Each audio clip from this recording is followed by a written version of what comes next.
Gente, o governo federal está lançando a Política Nacional de Cuidados Paliativos no âmbito do SUS, o Sistema Único de Saúde. A expectativa do governo é que 1.300 equipes sejam implantadas em todo o país para atender as pessoas que estão nessa situação, precisando dos cuidados paliativos.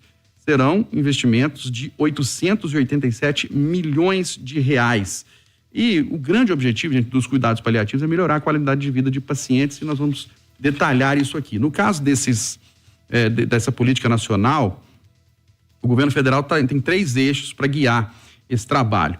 Criação de equipes multiprofissionais para disseminar as práticas para as demais equipes da rede, promoção de informação qualificada e educação em cuidados paliativos e garantia de acesso a medicamentos e insumos necessários para quem está em cuidados paliativos. E para explicar o que são esses cuidados, a importância disso no SUS, nós estamos recebendo com prazer aqui no Plantão na Cidade o médico Vinícius Lisboa, que é diretor técnico da rede Paulo de Tarso. É um hospital aqui de Belo Horizonte, que, entre outras especialidades, é focado nos cuidados paliativos. Doutor Vinícius, boa tarde, obrigado pela presença. Boa tarde, eu que agradeço. Mais um convite aqui da Itatiaia para a gente esclarecer essas questões que são tão importantes para a saúde pública de maneira geral. Pois é, doutor Vinícius, para quem não sabe, o que são cuidados paliativos? Vamos lá, gente. Eu falo que a gente tem que disseminar muito essa linha de cuidado que ela é tão importante. Eu gosto de fazer sempre uma referência, né, com a vida como sendo um espetáculo. Imagina, a gente cuida de todo esse roteiro, né? A gente cuida do nosso aprendizado, a gente cuida da nossa adolescência, a gente cuida da idade adulta, mas a gente também tem que cuidar, como se diz, da finalização desse espetáculo que é a nossa vida, não é?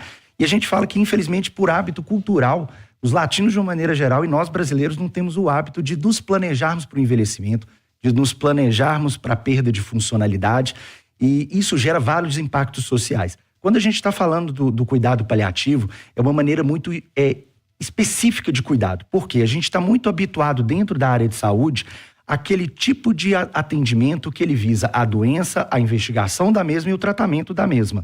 Agora, imagina um tipo de cuidado em que a gente aborda não só a doença, mas o indivíduo como um todo. Nós temos particularidades, cada um tem sua vida social, tem seu contexto familiar, tem o seu contexto socioeconômico. A gente fala, cada um tem os seus dilemas durante a vida. E no cuidado paliativo, além da assistência médica, além desse cuidado técnico que ele é feito não só pelo médico, mas por uma equipe multidisciplinar, ele traz, na realidade, toda a individualidade. Resgata laços sociais, aborda o indivíduo de maneira multidimensional. O impacto da doença ela é muito diferente da pessoa a pessoa, mesmo sendo a mesma doença, não é? Então, assim, por isso que ele é um cuidado tão particular. E, logicamente, a gente pretende, não só com essa portaria que a gente está tendo agora, mas que a gente tenha um conhecimento mais amplo, a gente precisa fortalecer esse processo dentro da área educacional. Hoje esse não é um conhecimento que ele é colocado tão em prática, de maneira tão evidente, dentro das escolas de saúde. Eu estou falando aí dos cursos de medicina, enfermagem, fisioterapia. A gente está caminhando aos poucos com essa formação mais específica. Várias especialidades, aí falando da minha área, né? Várias especialidades médicas, né? Que teriam que ter uma interface com o cuidado paliativo, hoje não tem. Então, o que seria o cuidado paliativo, né, gente? É um cuidado na fase não só de terminalidade, mas toda vez que eu tenho um diagnóstico de uma doença que ela é incurável, essa doença vai ter progressão.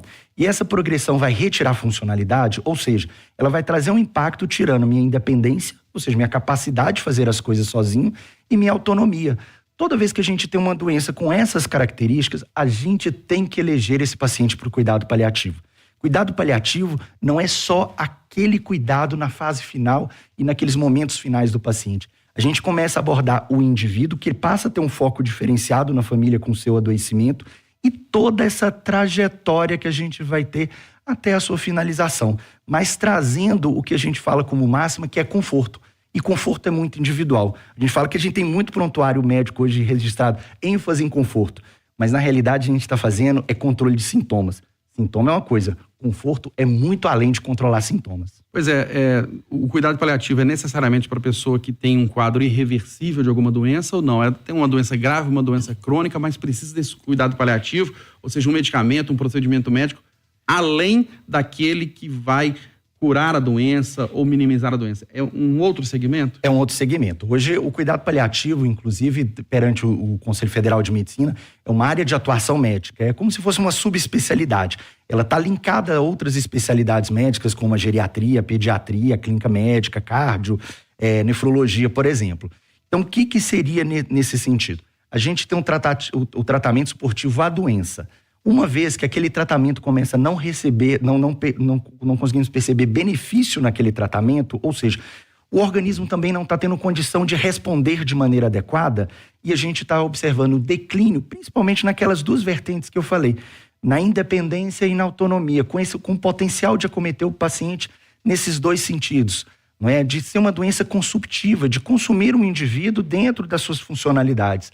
A gente tem que fazer um cuidado que ele é diferenciado, não é? Aí o foco não passa a ser a doença.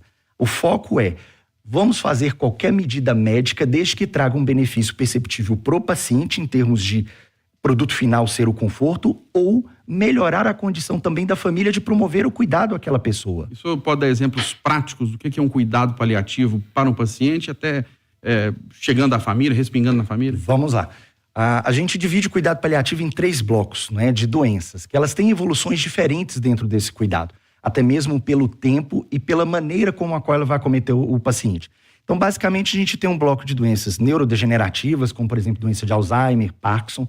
A gente tem as doenças oncológicas, que tem um desfecho que ele costuma, né, ser um pouco mais rápido na sua finalização. São os cânceres, né? Os cânceres. E as doenças crônicas, por exemplo, insuficiência cardíaca, doença renal crônica. Então, o que é o produto na realidade? O que isso traz de impacto para o paciente e para a família? Traz impactos, eu coloco na primeira vertente, psicológicos. Imagina você ter uma doença com essa característica, saber que ela vai progredir e às vezes o tratamento ele vai conseguir controlar parcialmente a doença, mas que invariavelmente aquela doença vai ser um fator contribuinte para o desfecho e para o óbito, não é? Então tem a vertente, primeiro, psíquica. Segundo, como a gente falou de doenças com características consumptivas, ou seja, que retiram a autonomia e independência do paciente, é normal a gente esperar que essa pessoa pode perder a capacidade, por exemplo, motora. A gente falou de doença de Alzheimer, que vai perder a capacidade intelectual, né, a cognição do paciente, da pessoa. Então, com a perda de autonomia e a perda de independência, a tendência é a gente necessitar cada vez mais de cuidados de familiares, de rede, de amigos, para promover cuidados básicos. Quer dizer, a pessoa ela vai perder a capacidade de lidar com atividades diárias pequenas, pode perder a capacidade de exercer a sua profissão de maneira adequada pelo declínio cognitivo. E aí, mais no final, ou dependendo da característica da doença, quando a gente tem um acometimento motor também em conjunto, a pessoa depende de outras para um simples banho, para ser mobilizada, não é dentro de casa, por uma medida de conforto como um banho de sol. Então, assim, ter um treinamento adequado, principalmente quando no intercurso desses cuidados a gente precisar de alguns suportes ou essa pessoa for invadida por um dispositivo, como a traqueostomia, que é um tubinho que a gente coloca no pescoço para auxílio respiratório, uma sonda para alimentar, não necessariamente uma pessoa precisa estar no hospital para isso. É isso que eu ia perguntar, né? O cuidado paliativo não precisa necessariamente ser feito no hospital. Não. E, inclusive, a política vem a fomentar isso. O treinamento adequado, a indicação do cuidado paliativo no momento adequado faz com que a gente consiga trabalhar as famílias para esse suporte. Ele tem muito o que a gente fala de proporcionalidade de investimento. A intubação, por exemplo, colocar o paciente, né, dentro de uma ventilação mecânica, com um aparelho para dar o suporte para respirar, é adequado dentro da insuficiência respiratória. Mas a gente tem que analisar o contexto do paciente. Se aquele produto, que é a intubação, não for trazer e reverter, não é, num segundo momento, na extubação, de voltar a pessoa à condição anterior, se ela já não tem chance, por todos os indicadores que a gente tem de avaliação clínica e do paciente, para que a gente coloca aquele processo? Porque a gente, dentro do cuidado paliativo, a gente não prolonga a vida e a gente também não abrevia, a gente não tem uma medida eutanásica. A gente respeita o intercurso daquela doença, mas promove o melhor controle possível e a melhor qualidade em todas essas esferas que, igual eu falei, é multidimensional, não é só a doença. O indivíduo não é só um adoecimento. Aumentar o conforto e diminuir o sofrimento, a gente pode resumir nisso? Com toda certeza, com toda certeza. E não necessariamente com medicamento, né? Você vai tomar um medicamento para dor. Não, às vezes é um amparo psicológico, às vezes ajuda numa atividade simples, como se eu tomar um banho, se alimentar sozinho. Gente, possibilitar, por exemplo, um cuidado adequado. Por exemplo, treinar uma família a mobilizar um paciente, colocá-lo numa cadeira de rodas, por exemplo, e levá-lo a um banho de sol. O banho de sol é agradável a todos, não é? Imagina aquele paciente que estava confinado. Então, quando a gente promove, a gente coloca o cuidado simples, o cuidado na higienização, o auxílio na mudança de posicionamento quando o paciente não pode ir em cima do leito. Tudo isso traz conforto, isso não necessariamente é medicamento. Lógico, o medicamento ele não pode ser negligenciado, porque é uma arma poderosa. Ele tem que estar atrelado ao tratamento, mas não é só necessariamente isso. Agora, esse apoio que o senhor está falando nessas 3 vertentes, ele é possível, pela experiência do senhor, pela experiência lá no Hospital Paulo de Tarso, de reverter um quadro, a pessoa conseguir aí um ganho de saúde, reverter uma doença, ou minimizar, se curar, vamos dizer assim? Com certeza.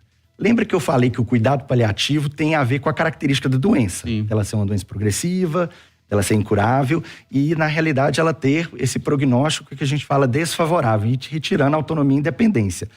Mas quando a gente recebe um diagnóstico de uma doença dessa, muitas vezes essa pessoa está caminhando, ela está trabalhando, ela não necessariamente ela já teve o seu declínio funcional. Então, por exemplo, se a gente tem algum acometimento, por exemplo, essa pessoa passou por um momento um pouco mais frágil, como uma pneumonia, teve outra doença infecto-contagiosa, e às vezes foi para ventilação mecânica, teve uma complicação, ela consegue reverter, porque ela ainda tem reserva. As primeiras fases do cuidado paliativo, a gente consegue, inclusive, trabalhar esse paciente com reabilitação. Né? Lá na rede Paulo de Tarso, que é uma vertente que a gente faz de cuidados de transição, que, aliás, é um tipo de cuidado que engloba também o cuidado paliativo, a gente consegue trabalhar, inclusive, a reabilitação. Por isso que um diagnóstico preciso da condição clínica faz com que a gente tenha, na realidade, ganho de funcionalidade dentro do paliativo. Eu costumo brincar, até mesmo com meus alunos na faculdade, que assim, cuidado paliativo não é ladeira abaixo. Muitas vezes a gente consegue reverter, por isso que ele precisa de técnica, precisa de pessoal especializado. Pois é, aí a pergunta, né? O governo está lançando essa política nacional de cuidados paliativos. Não existe essa política, hoje isso não é desenvolvido no SUS e agora vai ser, ou é desenvolvido e vai ser aprimorado? Qual que é a avaliação do senhor? Vamos colocar. A gente já tem equipes de cuidados paliativos e hoje a grande dificuldade que a gente teve em relação a essa linha de cuidado é realmente o fomento, é o que a gente teria de recurso. Isso tanto é difícil dentro do SUS quanto na saúde suplementar. Só para vocês terem ideia, grande parte dos atendimentos a gente não consegue codificar e faturar dentro da saúde suplementar. Não é? Então a gente está falando muito do SUS, mas a saúde suplementar tem os seus gargalos hoje com relação ao cuidado paliativo. Existe hoje, como a gente não tem o fomento e infelizmente é precário o recurso dentro do SUS, são ações individuais muitas vezes dos hospitais em formar a sua rede de cuidados paliativos, por a gente já perceber o benefício que tem para esse paciente. É interessante a gente falar que o paciente cuidado paliativo, quando a gente contorna muito bem os sintomas e traz esse conforto, ele vive mais. Sim. Mais do que medidas invasivas, do que levar no CTI quando não é indicado, não é? Ou outros procedimentos que não seriam indicados do ponto de vista médico. Então, assim, a política, o que ela vem trazer? É a gente tirar desse âmbito de ações que elas ocorriam de maneira mais individual, em cada instituição, hospital, em observar o seu perfil epidemiológico, seu perfil de doente e ver que realmente ter essa linha de cuidado seria uma luva, né? Caberia no fit ali da instituição, para a gente ter um processo mais homogeneizado e amplo. Mas o senhor está otimista, acha que isso vai poder ser mais difundido na rede pública de saúde, mais pessoas beneficiadas? Sendo bem realista, esse é o ponto inicial, porque a portaria ela vai trazer, na realidade, para a gente um processo um pouco mais vago, não é? De constituição de linhas básicas, né? Da colocação de uma equipe de matriciamento, das equipes assistenciais, da gente definir pela primeira vez aí o que seria o recurso específico destinado a cada um desses tipos de equipes, mas a gente precisa primeiro capacitar também quem indica, porque a gente muitas vezes não consegue buscar o paciente que tem indicação de cuidado paliativo. E se eu não tenho um esteio de educação na outra ponta, até mesmo, vamos colocar pelas especialidades médicas, do cardiologista saber o momento já de abordar o cuidado paliativo, já quando ele faz o diagnóstico da doença com aquelas características que a gente falou, do nefrologista também quando tem esse perfil de paciente dentro do seu esteio de atuação. Então, é uma capacitação mais ampla. A gente fala que a gente não cumprimenta quem a gente não conhece. Então, se o colega não tem a formação específica do cuidado paliativo, ele não sabe também indicar. Então, a política não é só essa. O que eu fico um pouco temeroso é que a gente está caminhando dentro da formatação do cuidado. Mas e o que precede o cuidado? E as equipes que vão estar integradas? Então, assim, o trabalho ele é muito grande porque ele tem que ser amplamente difundido e o que é mais difícil, de maneira homogênea. né, a gente ter, por exemplo, um comitê, que isso ainda não é estabelecido, que a gente tenha diretrizes claras que façam com que esse cuidado paliativo aconteça aqui em Minas Gerais, da mesma maneira do Rio, em São Paulo, em Pernambuco, em uma cidade que seja um pouco mais distante de um centro urbano, mas que a gente tenha linhas mais claras e diretrizes aí do ponto de vista um pouco mais técnico e o desdobramento com as outras especialidades que realmente precisam desse cuidado atrelado. Legal, gente. Conversamos aqui, fizemos bons esclarecimentos sobre cuidados paliativos com o médico, diretor técnico da Rede Paulo de Tarso, que é especializada nos cuidados paliativos, o Dr. Vinícius Lisboa. Dr. Vinícius, obrigado pela contribuição, pelas informações. Um grande abraço, viu? Obrigado, e as ordens sempre para a gente tentar esclarecer esses temas que são muito importantes mesmo. Muito obrigado. Grande abraço. 4 horas